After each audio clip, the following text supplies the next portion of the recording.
Hi there, this is Ranjit, and in this video, let's talk about Samsung, specifically Samsung smartphones in India, and what I feel about them. What are they doing wrong? And I divide this into two parts. One is regarding their mid-range smartphones, and another with their flagship devices. And I have reviewed tons and tons of smartphones from Samsung's during the last 9 years. So just formulating what they have done. And if you guys recall, prior to about 2018, or even you could say by the start of 2019, in the mid-range segment, Samsung really did not compete that well. That is the reason why Xiaomi and other Chinese players could dominate that market. We had the famous J series of smartphones in the mid-range. I used to jokingly call them the joke series.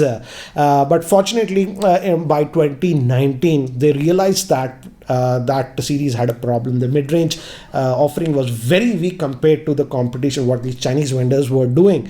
And then they released this new M series. And I would say that's the right direction what they did. But again, being typically a very big company, what Samsung did was that they tried to always protect their other lineup of devices. And I would say this was a lot less with the M series, but it had. I like the thing with the M series was that most of the devices had the AMOLED screen, and also their big mantra was big battery life. That 5000 milliamp hour, 6000 milliamp hour trend was started by Samsung in this mid-range, and many users liked it. They had that AMOLED screen, huge battery. But again, as Samsung, the Exynos processor, they make it for by Samsung only, it's manufactured. So most of these devices in the mid-range were still continuing to have the Exynos SoC. Don't get me wrong, the modern Exynos mid-range processors are okay, but again, in some areas they are not as good as Qualcomm counterparts. For example, in battery life, the Qualcomm chipsets generally give slightly better battery life, and even in gaming, I would say the Qualcomm counterparts do better in gaming because of the Adreno GPU. The thing is that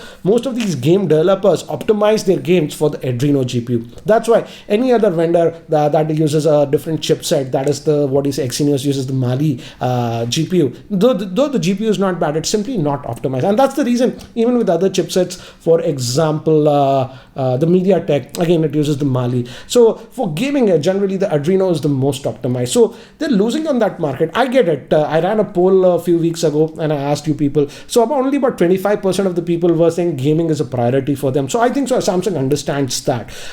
So in that area, I would say okay. But again, when you really want to capture this mid-range market, you have this new M series, you have the M30, M31, M40, whatever. Why not release one more series with this M1, specifically having a Snapdragon chipset? That way, people who are really passionate about gaming, and I know a lot of youngsters who don't have huge budgets and they want to buy a mid-range smartphone, will prefer a smartphone that comes with a Snapdragon chipset. So that is one place where Samsung is missing out, and they're just pushing their Exynos SoC. Apart from that, I feel they have moved in the right direction with the M series. They still have an AMOLED screen. They still have that huge battery, which is important. And now the One UI is definitely better than the old TouchWiz or the LagWiz we used to call it. So that way it's good. But again, they have to continuously work on this and provide faster charging in their models, and hopefully at least some models with the Snapdragon SoC with the decent competitive pricing.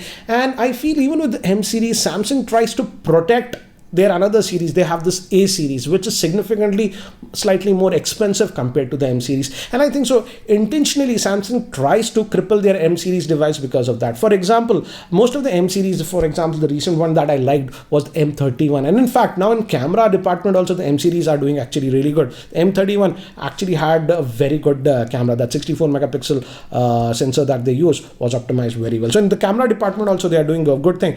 But though the M31 had an AMOLED screen, they simply did not give an in-display fingerprint scanner. The thing is that they are trying to protect their A series. So if you want that in-display fingerprint scanner, slightly faster charging and stuff, they are trying to push you to the A series. But they have to understand the reality of the market right now. The Chinese vendors at around price point of 16,000 are giving so good devices. And most people are educated, they have internet connection, they can easily Google out stuff. And hence, I feel in this area of protecting their another series, they are simply not able to capitalize on their M series. If it only had one or two series with a Snapdragon SoC and in-display fingerprint scanner and stuff like that, I think so that way only Samsung can capture a lot of the market back from the Chinese vendors, because many people do suggest me phones without that are not Chinese made or something like that with a particular price band, and it is difficult because when I give them the options, they say, okay, this brand X Y Z doesn't have these options, but this one does have. So it's a hard reality that Samsung needs to understand, and they have to stop protecting. If you want to make one series great, that M series is good, people buy a lot, make it really strong. If you really make it strong, it can compete. But trying to protect A series simply does not work. For example, the Samsung Galaxy A71 that was priced at about 30,000 with the Snapdragon 730 SoC. Great phone, excellent phone, but how can I recommend that phone for 30,000? The pricing is just absurd at 30,000. So that is the problem with the Samsung M series. They've got the pricing right, but again, you have to put concentrate a little bit more on the components that you put that people are looking for. For example, a Snapdragon SoC, in-display fingerprint scanners, and stuff like that.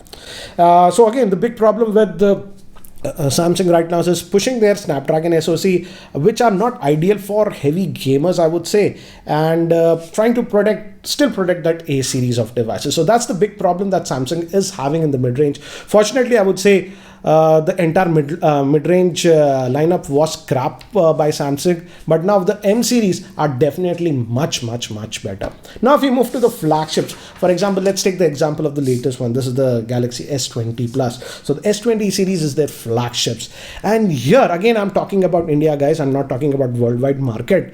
And here I would say it's an excellent phone. Just about 4-5 days ago I had to put out the full review. It's an excellent phone in terms of hardware, engineering, what they have done, weight balance, display, the call clarity and stuff. But the problem with this phone is that Samsung still, again, in Asia and many parts of Europe, still use the Exynos SoC. The Exynos 990 SoC is used on this one.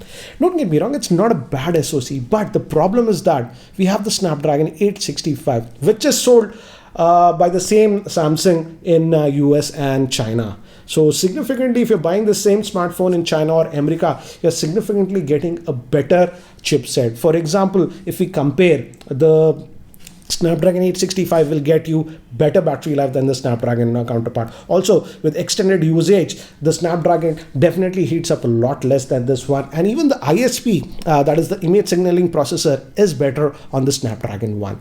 So I don't get it why Samsung is trying to push their Exynos SoC. I understand they are manufacturing it so that they can get it a lot cheaper. But again, the thing is that these devices are not cheap. When you're charging a super premium, why not give the consumer the best option? So that is something that Samsung really needs to understand. If you're going for the flagship, give the best components. Don't try to favor your own SoC if it is inferior this generation. For example, that was not always the case. For example, a few generations ago, the Exynos, for example, if I recall, during the Snapdragon 820, I would say the Exynos was slightly better in terms of battery life. And also the DAC, that is the headphone jack, used to be better on the Exynos ones compared to the Snapdragon. But now the situation has completely changed with the Snapdragon 855 and now the 865. Definitely the Snapdragon variants give better battery life, have better gaming performance, obviously, and even the ISP is better. So Samsung really needs to understand that. People now understand that, and if you're giving the flagship, give it with the best processor worldwide and specifically in India, because it will be difficult otherwise. And the thing is that Samsung really needs to understand, in the flagship market, at least for Android smartphones, people these days simply do not have a lot of choices. Again, I'm talking about India, guys. For example, other flagship smartphone options that are available are LG, which is like almost not there in India. And we have Pixel smartphones also that come with the Snapdragon processor. But again, you know the Pixel situation. They're just not that serious, and the Pixel 4 was also not launched. So what is left right now if you are looking for a flagship Android smartphone? It's the new OnePlus Pro, they are coming out. I think so. OnePlus realized this situation, and they are coming out with the Pro series. The new 8 Pro might be about 60,000 or something, but the thing is that it will come with the Snapdragon 865 and also will have 5G capabilities, which is missing on the Samsung flagships as of now. And Samsung really needs to understand this. If they really want to capture the market, they have to really forego their love with the Exynos SoCs, at least in the higher end, because you are charging that premium. So why not give the consumers the best product they have? I feel if Samsung makes these changes, they can definitely come back into this market, because the camera on this new S20 series is actually really good. So I hope in the future Samsung pays attention to some of the things. The problem with Samsung is that they only realize when they start losing the market drastically, and then only they make changes. That happened with the M series. So if it continues like this will even happen in their flagship series. I hope that situation changes. Anyways, guys, these were my thoughts about Samsung smartphones in India. What do you guys think about the same? Do let me know in the comment section below. Anyways, guys, that's it for now. Thanks for watching. This is Ranjit, and I hope to see you in my next video.